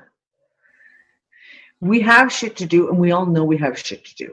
And whether we are sick and tired of smacking our head against the stupid people's foreheads because they can't seem to get it or not, we still go on because that's what we do. And that's why the fact that we wake up in the morning and we have those mornings where you go, I'm so fucking done. Stop the fucking planet. I'm getting off. And then you wake up the next morning, you're like, right, okay, who the hell's head am I going to fuck with today? Hi, guess what? 9/11 was an inside job. No, really, it was. Let me take you down a rabbit hole. But I mean, this is why I do the Collective Imagination show. Yep. Because I haven't given up, and because I know our collective intent and our collective imagination is a powerful weapon. It's an incredible tool. It's why I do it. I love doing what we do there, and I love that interaction with Barbara and I. It's my happy place. It's my happy time of the week. And I get to feel like a warrior wielding my imagination. Can we, okay, I got one for tomorrow night's Collective Imagination show. Can we collectively imagine every single one of us walking up and flicking every slight person in the middle of the forehead about 5 times will wake the fuck up. And just energetically, not really, but just imagine like something that's physical, like just wake up. Everyone just wake up, and everyone wakes up, and then you have a headache. But they all wake up all at once. Can we collectively imagine that? And you know what? I don't think it's necessarily a negative thing or anything for us to have a moment like that and just go, oh, fuck. And just let it go. And then you can pick yourself back up. Pick yourself back up, or pick each other back up. Pick each other back up. That's why we're all here, to pick each other back up. Or untie our straitjackets. I'm not sure. It could be that too. So take a big deep breath, everybody. And let's get back to finding solutions. Yeah. The world is fucked. We all know the world is fucked. We all know that it's full of assholes. We all know it's full of agendas. I'll tell you the one thing for me, because I'm going to actually speak to this for a couple of seconds, because I had a lot of people who were really overwhelmed with the French stuff. They emotionally overwhelmed, energetically overwhelmed, saying, holy shit. So the one thing for me is I take the piss. I am brutally sarcastic. And so for me, all the passport memes. Oh, they're funny. I've just been, the new one with the new Israeli riot police shield is a big, ginormous Syrian passport. That's just. I liked the one of the deer wearing a vest made of passports. Not today. And Our firefighters, the new shielding for all the space shuttles and stuff. They're going to wrap them. They're all going to be wrapped in Syrian passports. Because they're indestructible. Yep. I'm building a bomb shelter, so everyone please send me your passports. Exactly. So you know what? Don't get caught up in the emotional. Take the piss. That's just for me, I'm sure I have alienated a shitload of my Facebook friends because I just keep posting the passport memes. Everyone that comes across, I'll post another one. And yes, I'm going to keep on doing this. Take the piss. Find it, at least the ridiculousness. Look at the ridiculousness of what has been perpetuated. People have died and it's terrible. If you allow yourself to be caught up into it, you are feeding the machine. So, all of these things are multidimensional in nature, right? So exactly. It's not just about moving an agenda forward of bombing the hell out of Syria. It's also the emotional, energetic harvesting that takes place with these events as well. And if we don't feed that, we've got to starve the machine at every level. Yep. But don't feed it. I know, and it's hard. It does sound like you're being cold and hard and without compassion for the people who have been caught up in it and affected by it. When I don't think any of us are untouched by these things, no matter how far away they seem to happen. You can't be. But not to feed it. Yep. How do you feel compassion and not feed it at the same time? I mean, that's the space you need to find, I think.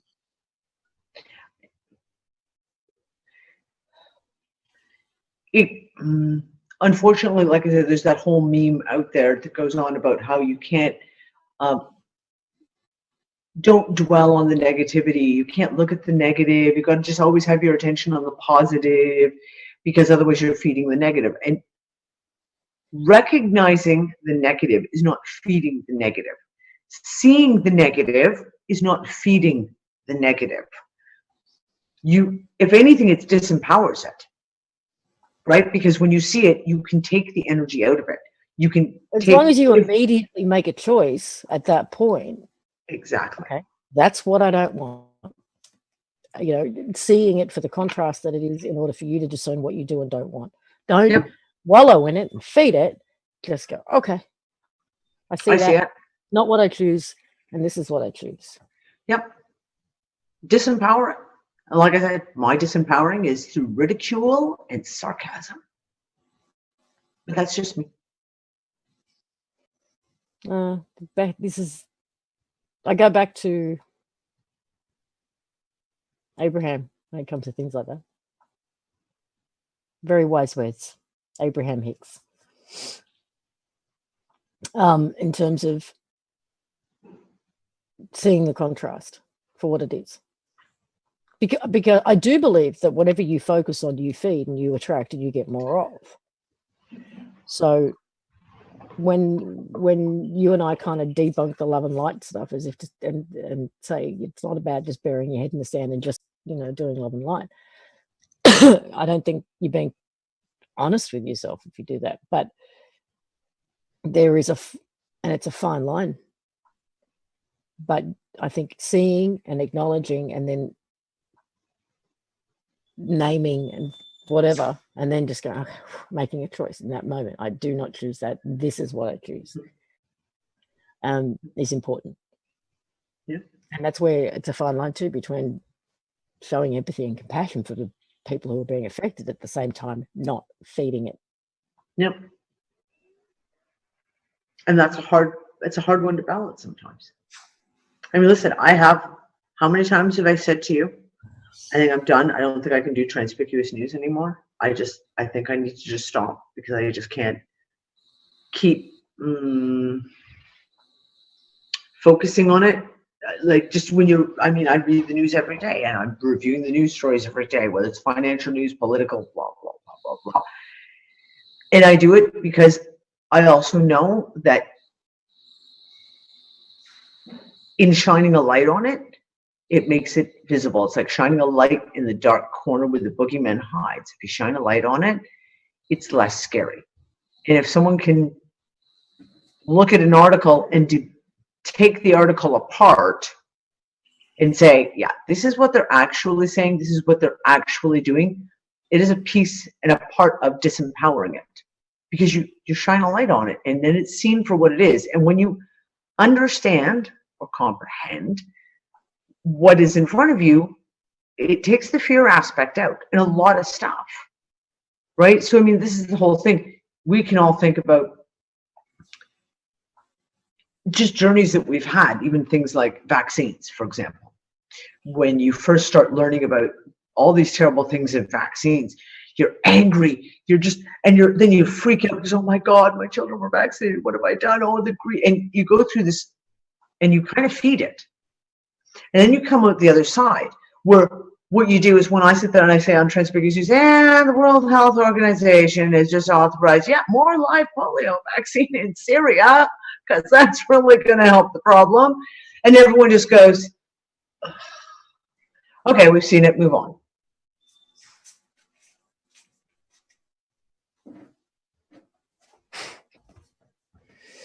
I actually don't know, because I have to do it to some extent to participate in this show, but I don't know how you do it because of Transpicuous News. Barbara's an amazing counterpart to you, actually. Right? This woman lives in a magical world of synchronicities and buddy butterflies, and her world is magical. I love Barbara. I love Barbara. And, our conversations are incredibly different to the ones you and I have. Right? And I see what she does as a conscious choice about what she wants in her reality. And you've made a conscious choice too about what's in yours simply because you've got to do that show. Mm-hmm. And it takes a hard toll on you, I think. It does. Absolutely. Hats off to you for having done it all this time. Well, it is what it is. And like you say, you have days when you just fall down and then you just pick yourself up and you dust yourself off and you get back to it the next day. Today, I did not look at the news even once. Not even once. I have about 18 links open on my computer right now for me to read tomorrow because I can't miss anything. But I haven't read any news today because I God, my Mondays are literally, my Mondays are my day of, usually Nick and I go to the cafe and I have a coffee and I try to not look at all of that stuff. I even kind of stay out of the chat rooms a lot, just so I'm not getting it, my Mondays are my day off. So it's supposed to be. There's a lot of love in the chat room for Transpicuous News, and nobody wants you to stop doing it, of course. And honestly, that's the only reason why I still do it, is you guys. This is the only reason why I still do it, is because I know. Danny, what's your PIN number? 8182. Okay, I have to check. That's my number. I said I could. Oh wait, I've got it written down somewhere. Where's my notebook? Where's my recipe book? Shit, kids have moved all my crap again. I hate when they move my crap. Is that correct? Biggie's saying that's correct. That is correct. Okay. Yes. Okay. I am me. See, I am me. 8182. Okay. But yes, the only reason why Transpicuous News continues every single week is for all of you guys in the chat room and all the guys, all my unfucker friends, and everyone else. That's why. 8882 is what I wrote down to. You're the only news source people trust. So you can't, there you go. Exactly. And that's basically it. I get messages all the time being like, you're the only news I'll listen to. And if someone tells me something big happened in the world, the first thing I do is go to Danny's Facebook page to see what she has to say about it. So. Really, Jeff? 8A? 8-2? It can't be. 8A? I was. Oh, because. But 8A, okay. Oh, yeah, now I understand. Because you cut. Okay. Jeff, don't fuck with my head like that. I was beginning to think, Jeff, you weren't the same Jeff. Jeff, tell us your number. Oh, that's funny. That was actually very funny. I had a moment there going, what? That doesn't even make sense. The list, now that I just thought of it, the list of recommended shows that was compiled, they've been added to my website as well, so you can find them on my website, Dee's website, the Unfuckers Room in Facebook, and it's an extensive list. There's some great stuff there. If you see something or know something, if you know of one that's missing, let us know and we'll add it. Jeffrey sent me a 3 terabyte hard drive of full of movies and TV shows and documentaries. I'm set. I know. I got one too. Whoa. I got stuff that's gonna last me for a whole year. Awesome. So it doesn't look like you can stop Transpicuous News, right? No, I know. I just keep trucking along. Maybe you could cut back a bit. Let you do one when there's really something to tell. No, because you know what? I've actually thought that, and it doesn't matter because there's always something to tell. There's always something that makes me go, okay, I gotta go. We're gonna talk about this one for Sunday. Oh yeah. I gotta take the piss out of Netanyahu this week. So that's another thing. I mean, and I do take really, really dark joy in some of the work that I do, and because with the shit when Obama and Netanyahu say the most fucking ridiculous shit, it's like comedian fodder. I laugh my ass off. I literally, like the whole Netanyahu where, it was the Palestinians who actually caused the Holocaust in Nazi Germany. I laughed for 6 hours straight about that. So, I mean, that was pure entertainment in one article. Oh, did you see I have a different sense of humor. Did you see the photo that's been going around yet again of the American politician? He ran for president. John McCain? John McCain. Oh, yeah. Without like daddy. Yeah. I post that out. I've posted it out at least 3 times this week. By the way, just in case you forgot, here's your Senator John McCain wanted to be president of the United States with the leader of ISIS. Now, do you really think? Yeah, never mind. It's okay, because I told you just before we went live, I've decided that since everyone wants to drink the fucking Kool-Aid, I'm going to just make a nice little sign saying, well, since everyone wants to drink the Kool-Aid, I figured that's the way I should be investing. If everyone wants it, supply and demand. So I'm still going to start selling Kool-Aid. You know, for $5 a pop. Say, donate $5. Number one ingredient is fluoride. I know. And number one ingredient will be, I'll make it myself. I have the technology. You want psychotropic drugs? I know the people to contact. Yeah, sorry, the whole chat room is still going on with you can't stop Transpicuous News. They're still talking about it. We've only got a couple of minutes left. Yeah, we're at the 5-minute mark. Biggie's going to cut us out. No, you can't. I would be most upset about quitting Transpicuous News. No, you can't. I would be. Yes, you would be most upset. What the hell was that? A bird. I know it sounds like I'm in the middle of a wildlife sanctuary. I'm not. Mutual of Omaha's Wild Kingdom, featuring Lisa M. Harrison. Yes. This is just the Australian bush. This is what it is. I like it. I should just stick a microphone out there and record a day in the life of the bush around here. And put it out there for anybody who likes the sounds of the Australian bush. Because you name it, I got it. Yeah. Yep, I was having a conversation the other night with Lisa. I couldn't hear her over the sound of the frogs. And she had a headset on, and I still couldn't hear her. And I'm not talking about the French frogs. That's not what I mean. The chicken has spoken. Yeah. Kookaburra. Sheila, you try again. That's still not how you spell it. No, it wasn't a kookaburra. Those of you would know. Yes. That was last year when you had the kookaburras. Well, we've only got a couple of minutes left, but there's well, so we should have something really astounding to start talking about, because that's what we usually do 3 minutes before the end of the show. Go on, brain blast. Come on, bring it up. No. Every single thing that is brought to you by someone else, I would highly question. That's my end statement.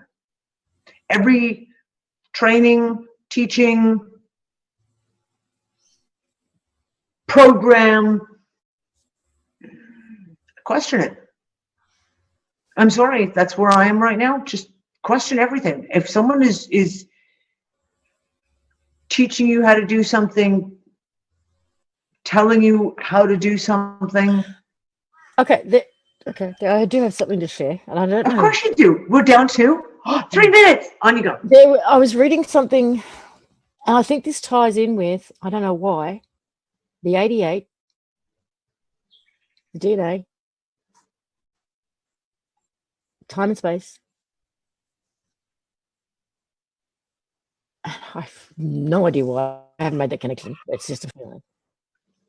There's this whole thing I came across.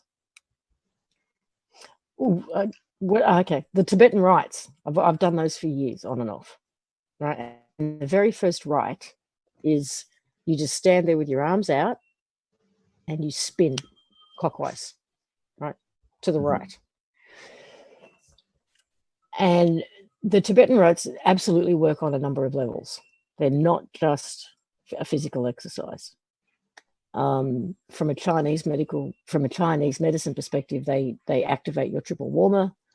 They apparently do stuff with the chakras, with alignments and everything.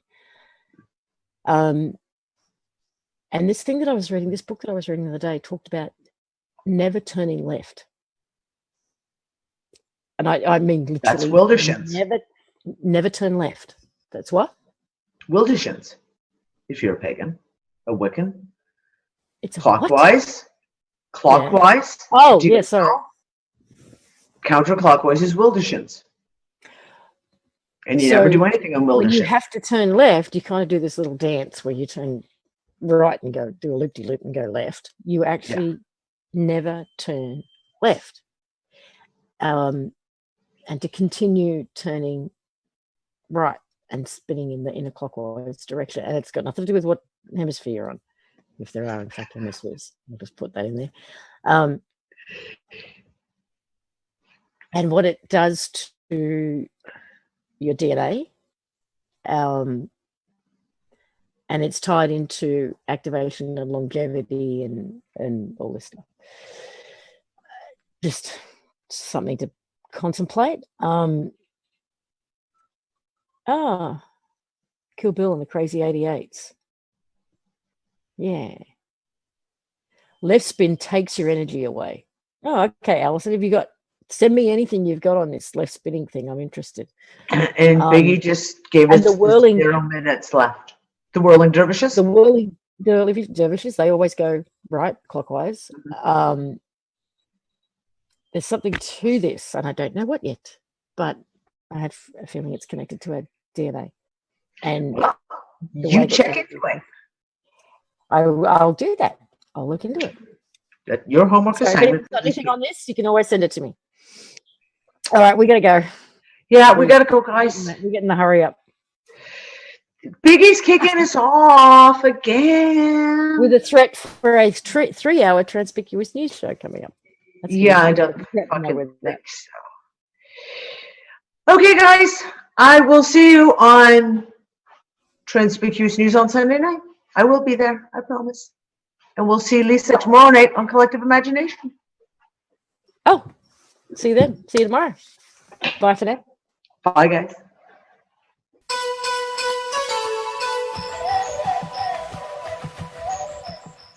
The pursuit of a free, fair, just, sustainable world should be the focus of every person on our planet. The reason it is not is because people are kept distracted by the illusions and deceit propagated by the corporately controlled mainstream media. In recent years, the rise in truly informed, savvy researchers and journalists who have all taken to the air in various capacities has given rise to a new genre of media. We have seen the explosion of truly free and independent media, and thus the need to create an ethical live broadcast network that facilitated these brave and tireless souls became apparent. With a great amount of research and meticulous planning, Conscious Consumer Network was created. CCN is a first-of-its-kind broadcast network that is specifically dedicated to free and independent media with absolutely no government control, corporate sponsorship, or advertising. The live broadcast network runs full-time with an average of 25 shows and live broadcasts a week. The high-definition live stream is free to view and is accessible from any computer terminal with online access, including laptops, tablets, smartphones, and smart TVs. All shows are archived onto YouTube and are freely available to view in order to educate and inform as many as we can without imposing monetary limitations. CCN was successfully launched on the 1st of January 2015 and has gone from strength to strength as we have improved and increased the capacities and functionalities of the network, as well as an ever-rotating and improving lineup of content which is broadcast daily. CCN is blessed to be the home of some of the hardest-hitting, most cutting-edge, truly educational and informative materials.